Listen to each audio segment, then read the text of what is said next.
Welcome, foolish mortals, back to the channel, and welcome back to another episode of the Disney Plus project. So this week we sat down and watched Godmothered. We actually started it, when was that, yesterday, and there's something like that? No, we started it Friday and then finished a few days ago. Yeah. We watched like maybe half of it that day, and then finished it today, really. Yeah, so we had a chance to watch Godmothered.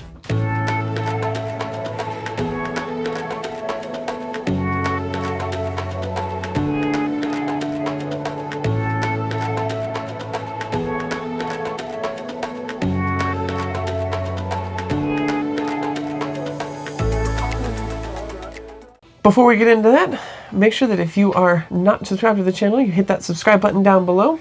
And also make sure to leave us a like and a comment and let us know what other movies and or shows we should watch. Yeah. So, Godmothered has only been out for probably about, what, a week now? Something like that? It's not been out very long. No, it's one of the new releases. Yeah. It was a Christmas movie. It took place around Christmas. And they had like a couple of Christmas songs that played in the movie. So like it was intended to be released around Christmas. Mm-hmm. Yeah, it was longer than I thought it was going to be. Yeah. When we started it, yeah. I thought it was going to be like an hour and a half movie. It was almost 2 hours. Yeah. that was the first thing that surprised me. It was like, Yeah, so it's like almost 2 hour movie. But I really enjoyed this movie. I thought it was really good. I did too, and it's gotten really good reviews. Yeah. So I think the majority is with us on this. Like, yeah. I really liked it. Yeah. I would watch it again. Oh yeah, me too. It was really good. It was really cute. It's done. I can't even think of like what type of style it is. It's not quite a Hallmark movie. No. There's like I don't know. I can't think of something to compare it to because I was trying to figure that out as I was watching it. Because it's not like a general audience thing. Like, there are definitely people who may not like it. I know that my parents... it's a love story that takes place around Christmas. Like, yeah. It's more of a romantic movie, but... Yeah. But yeah, it's definitely one, like, I think my parents would definitely like this movie. It's similar to a lot of the ones that they like to watch all the time. Even when it's not Christmas and it's like, what are you doing? But yeah, so it was a really good movie. And I did really like, at one point when I paused it, because I was watching it while I was at work and I had to pause it for like, to go back to work and stuff. And at one point when I paused it, I was like, the only thing that I really don't like right now is just how Eleanor's the actual fairy godmother in this movie. Well, one of the main one. And at one point I was like, wow, she really just is being super selfish about this. Like, she only cares about herself, but that was right before that scene where essentially Mackenzie was telling her the same thing. It was really right before that. Yes. Part of the character development. I know. But yeah, I was like, wow, she was really selfish. But then immediately when I like went back to on my next break or something like that, or maybe on my lunch or something, and then it was Mackenzie, the person that she was supposed to be the fairy godmother for, in theory. No, essentially was telling her the same thing. She's like, you've made this all about you. And then I was like, yeah, she has. True story, bro. True story. Yeah, no, it was really well done. Like, they made a kind of romantic comedy type thing without making it super over the top cheesy like it normally happens. Yeah. Because that's usually what any company who makes a movie like this falls into, is they try so hard to make sure people know it's a romantic comedy that it ends up just super cheesy and not good. And they made a really good balance with this. I think what I really like about it is that the romance aspect, like, it was front and center, but it really wasn't the main part of the story. Yes, the fairy godmother thought that it was the main part of what she was supposed to be helping to do, and it wasn't.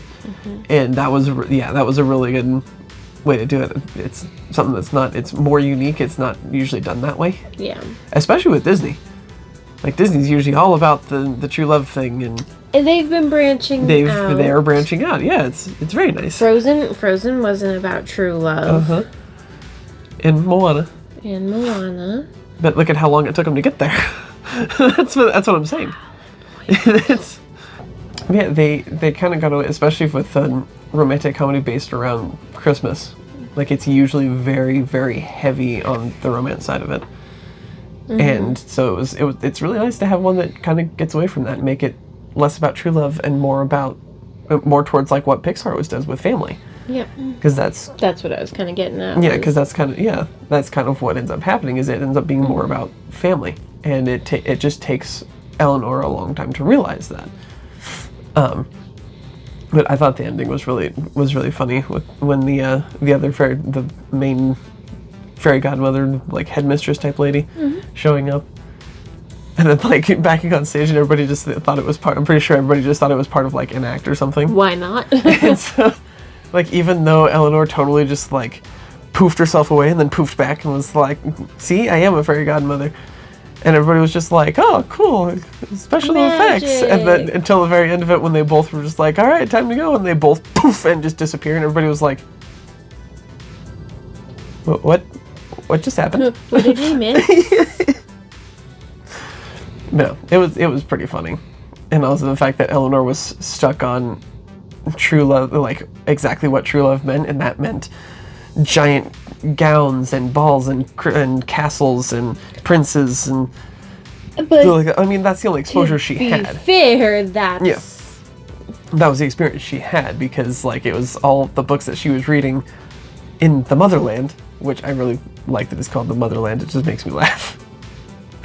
But all of those books were about that type of true love story, because they haven't really had a true love story in, a couple hundred years at least. And so that's all she's had exposure to.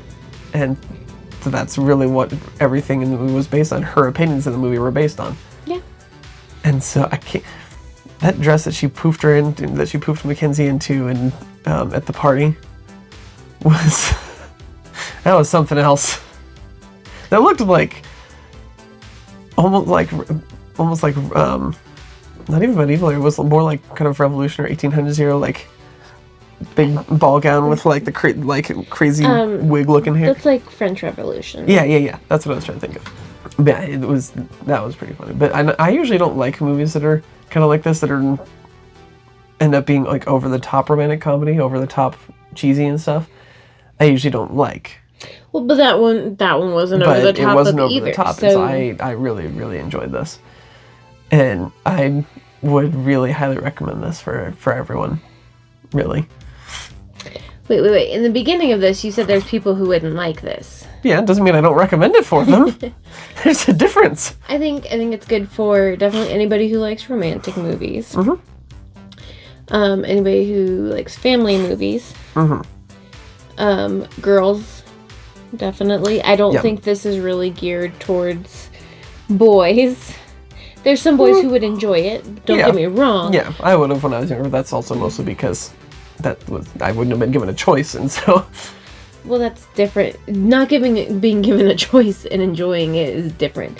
Regardless. No, I'm saying I wouldn't have been given a choice, so I would have had to watch it, but I still would have enjoyed it. Anyway. I don't think Aiden would watch this. Well, no, there's not enough kids in it, and it's not animated, and animals. I think that's why he's really into The Lion Guard now, is because it's full of animals. But yeah, I think it's definitely geared towards girls, a little bit older audience too. Yeah. Not too old though, because like the fairy godmother aspect of it. Yeah. Yeah.